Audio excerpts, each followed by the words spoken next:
देखिए, योगी जी का ये बयान कंटेम्प्ट ऑफ कोर्ट के तहत आता है। जब मामला सब ज्यूडिस हो, और हम जानते हैं कि ज्ञानवापी का मामला इलाहाबाद हाई कोर्ट में है, कुछ पिटीशन सुप्रीम कोर्ट में है, कुछ जिला अदालत में है, तो ऐसी स्थिति में उस पर टिप्पणी किया जाना ये सीधे कंटेम्प्ट ऑफ कोर्ट का मामला है।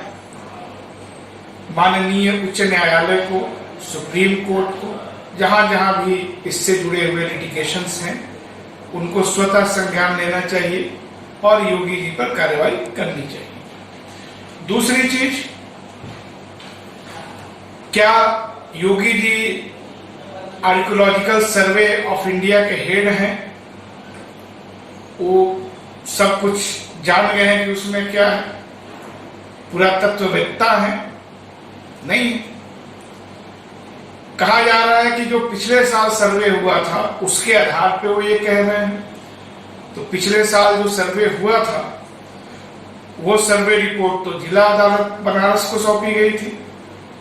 अगर उसके आधार पे ये कह रहे हैं तो इसकी जांच होनी चाहिए कि लोअर कोर्ट से इस रिपोर्ट को किसने योगी जी तक पहुंचाया।